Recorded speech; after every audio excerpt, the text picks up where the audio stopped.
Hello everybody, and welcome to my top 5 most unadaptable books, or book series. So, really what inspired this is the top 5, or was it top 10, most adaptable, or books that should be adapted by Hollywood from Talking Story.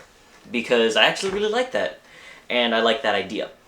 And let me clear up what I mean when I say most unadaptable. I don't say that any of these can't be adapted, because I do believe that anything can be adapted well. Now, these books are just going to be very, very difficult to adapt.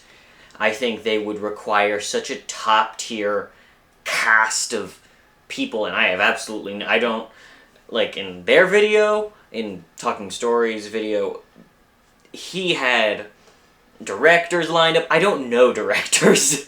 I know Guillermo del Toro, I know Zack Snyder for whatever reason, and I think that's it. I genuinely cannot think of another... Oh, Vinny Villeneuve. I probably butchered the name, but the guy who directed Dune, Arrival, phenomenal. Just everything he does has just been a hit. So, yeah, I know that name. But that's about it. I can't... Oh, James Cameron.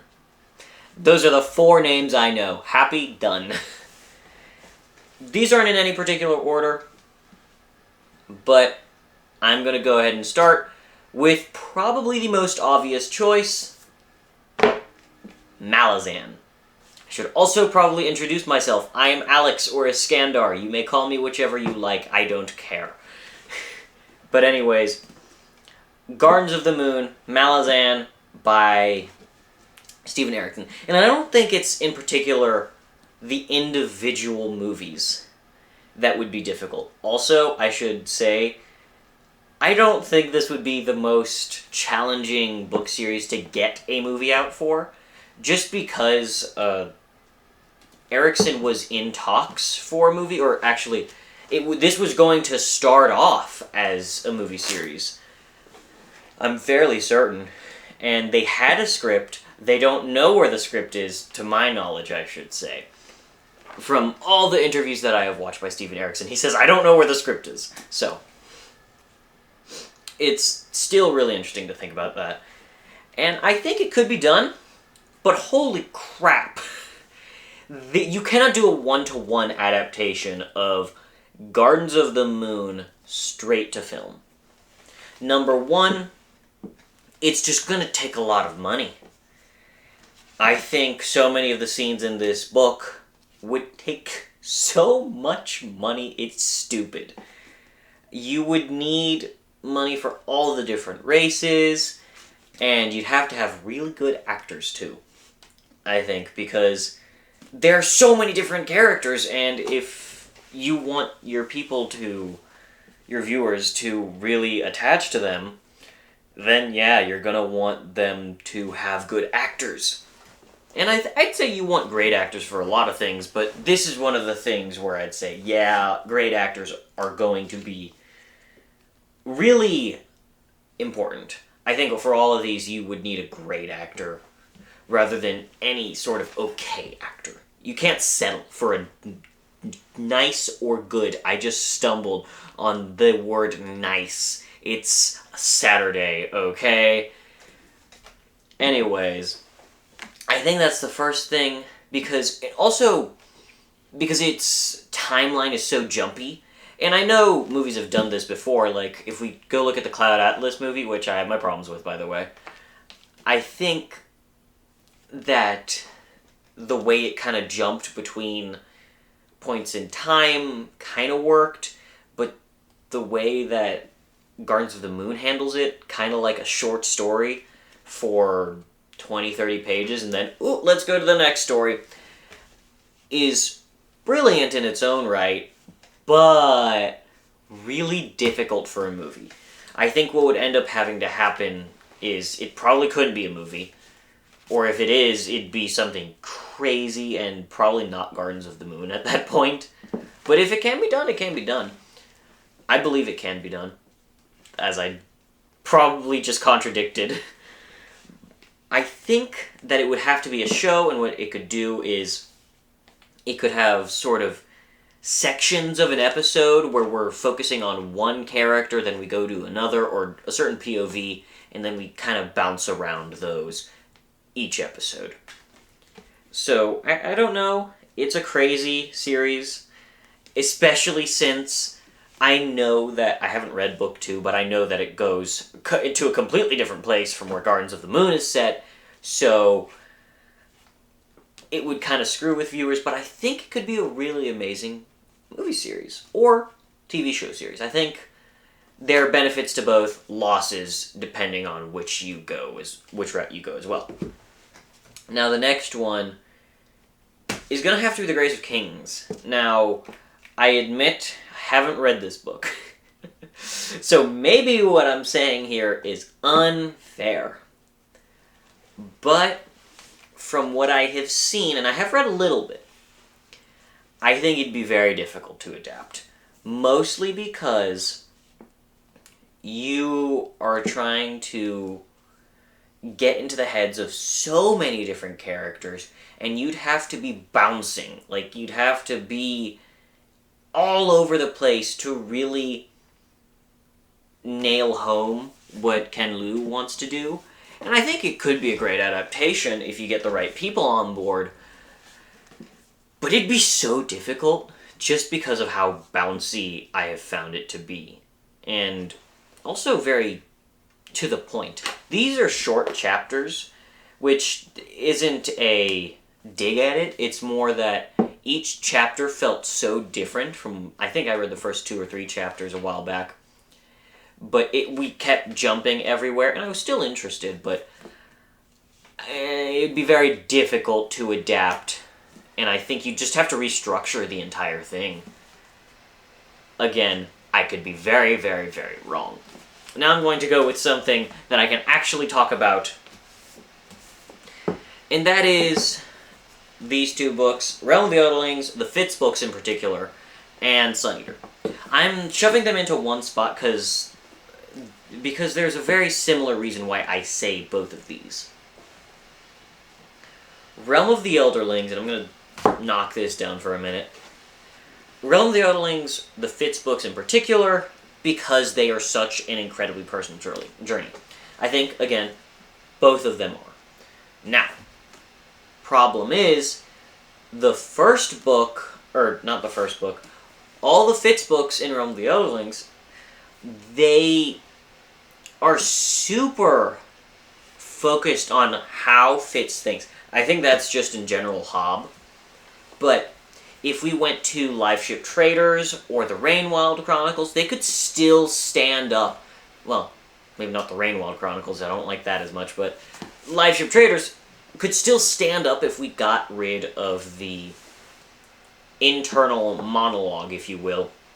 If you've read Live Ship Traders, you probably understand what I mean. There is a sort of monologue in just Hobbs' prose. We can see the thoughts of characters in Live Ship Traders working, we can see the gears turning until they finally reach a decision as to what they're going to do, or something of the sort. And as they discover what they want to do in Live Ship Traders, I know I'm not talking about Realm of the Elderlings right now, you can still cut that out and preserve the beautiful and wonderful ticking of relationships. The way relationships are handled in that series could still be brilliantly handled in a TV show or a movie. I would not like it to be a movie because you'd have to cut out so much. If you made it a movie trilogy, you'd cut so much out, I just wouldn't be happy with it. Now, for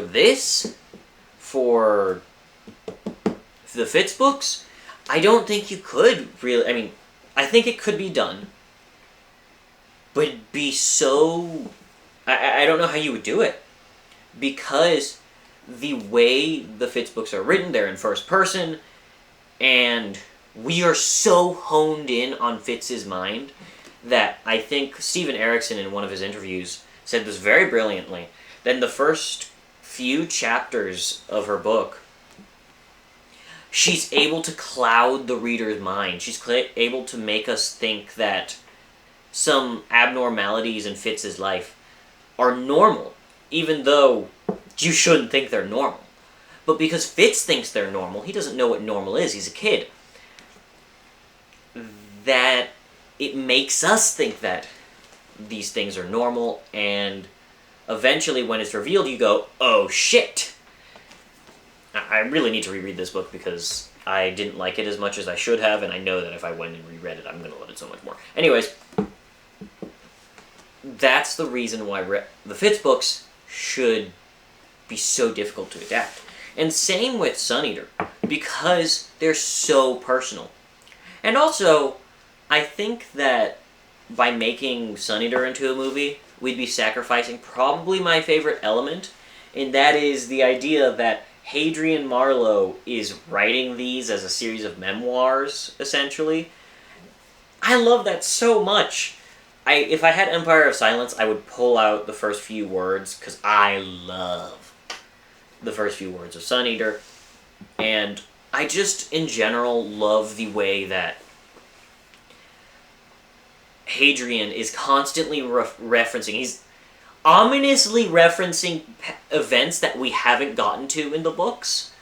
And I love that. I can't explain it, but I love it so much. Because it's like, yeah, I know what's coming, and I'm gonna give you a little hint at it.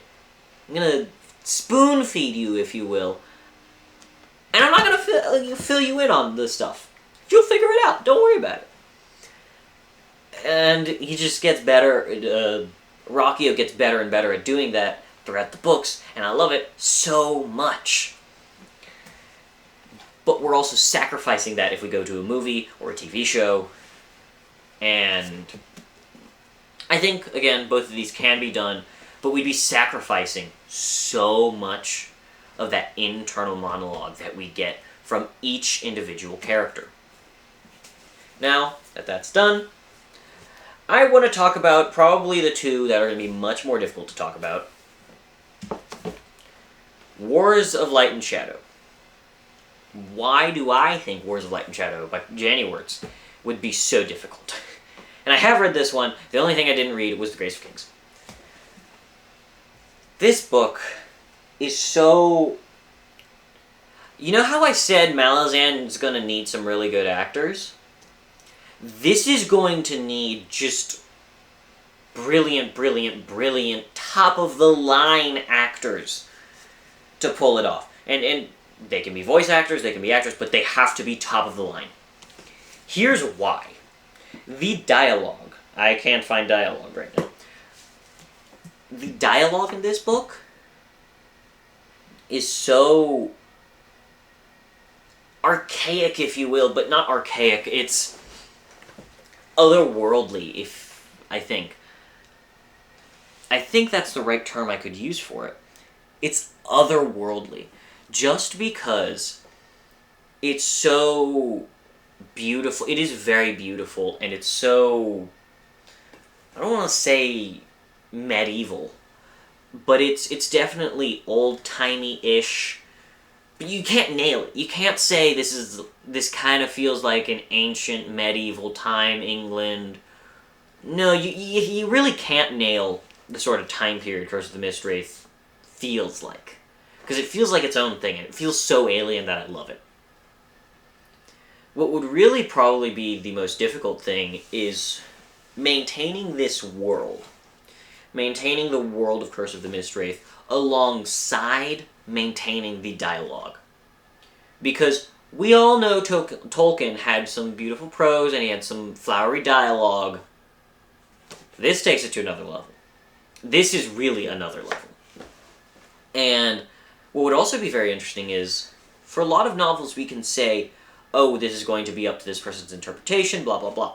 This will be up to their interpretation. I felt like this book was a fever dream. I feel like it's going to be completely on the whim of somebody, because if you can't understand this book, you are going to be banging your head against a wall, even though it's an amazing book. I still think that the world building would be so difficult to convey to the reader, or not the reader, the viewer, that it'd be crazy. And if any of you have watched the Cloud Atlas movie, the Sluicious Crossan section, it did maintain that dialogue from Sluicious Crossan in Cloud Atlas. I mean, how much did you understand of that? How much did you understand of it in the book? How much did you understand of it in the movie? Neither. You probably did not understand most of it, unless you watched it multiple times. Like this, it would be that, except for a whole movie. Although, admittedly, Sluicious Crossan is so much more difficult. That's not even a fair comparison, because Sluicious Crossan felt intentionally, oh my god, my brain's gonna fall apart, while this is more super flowery and beautiful, but also really complex, because we're using $10 billion words everywhere. Everywhere, which place? I don't know what I was trying to say there, but I kind of left it. I left that sentence hanging, you know? Have you ever done that? It's really weird. But I think that this could be done really well. It also would take a lot of effort and passion, which I would love to see. Now, probably to me one of the most difficult things to adapt, period, would be the Stormlight Archive. And let me explain why. You'd need a brilliant director. Like, end of story, you would need a director who can knock your socks off. Why do I say that? If you can think of the gravity shifting things, if you've read The Way of Kings, there's some stuff that screws with gravity. Wait, this is not difficult to talk about. It's in the second chapter. I don't care anymore. There is a magic which allows you to essentially change the center of gravity to that wall over there. I'm not sure if you can see the wall in the camera. I think you can. But imagine I changed my center of gravity to right there. How are you going to frame that? Like, that transition? Is it going to break your head? Is it going to make you dizzy? You're going to have to really try to make sure that's not going to make people dizzy. And there's so many scenes where gravity is changing positions and items are flying everywhere. You'd need a brilliant director to get those things to the point to where everybody is not getting dizzy. Are you kidding me? And then you'd need some James Cameron level CGI. Like, excuse me, you'd need somebody with the level of CGI that Avatar, that Avatar has. And I don't know. Can we make a movie of The Way of Kings? Also, actually, I take that back. You cannot make a movie of it. I think I'd have to kill anybody who says, we're making a Way of Kings movie! Because that tells you they're ignorant. You can't make a Way of Kings movie. You can make a TV show, but not a movie. And if you ask me, no, I'm not going to start that argument. I won't. No, yes, I will. I think this should be animated. But I digress. Because I think it kind of looked dumb in live action. But at the same time, I kind of want live action so that... so that we can get the most amount of people coming in. I don't know. I still think that this is a very, very difficult thing to adapt. I think, again, The Stormlight is the most difficult series that I have read to adapt. And that's pretty much a wrap. There are a lot of things that I think that should have a perfect adaptation. And that is any manga series. If a manga does not have a proper adaptation, like, as in, it got adapted, but its adaptation did not work. The Promised Neverland, and Berserk, and Pandora Hearts. Those are some of my favorite series, by the way. And the Promised Neverland has its problems. Anyways, those should have perfect adaptations. I don't care. They should have perfect adaptations. But they don't. Because there's like one or two excuses to not adapt a manga or a comic perfectly. Comics I can kind of understand, because Marvel and DC are all over the place, and I don't understand it at all. I'll just watch some of those weird videos about them, shorts on them every once in a while, and go, ooh, that's interesting stuff. Okay, I'm never going to read that. But they should be perfectly adapted. Come on, you have the panels right there. 1-to-1. It shouldn't be difficult at all. It really shouldn't be. Anyways. Thank you all for watching. I probably rambled on a little bit too long. I know I said I was going to do a series of other things. I was going to make a different video on Ryan Cahill's The Bound and the Broken. I'm going to continue writing that. I don't know if it'll come out anytime soon, but it will. Maybe. Hopefully. Who knows. I haven't finished a book in quite a bit. I'll make the next video I release will explain what I've been doing instead of reading. Yeah, I've been addicted to this one thing, and you'll see. But it's so good. Anyways, I will see you all guys next time. Blah blah blah. My words aren't working. I woke up from a nap like 15 minutes ago. You're going to have to hear some of the weird stuff that happens. Anyways, I hope you all have a great day, and I'll see you all next time.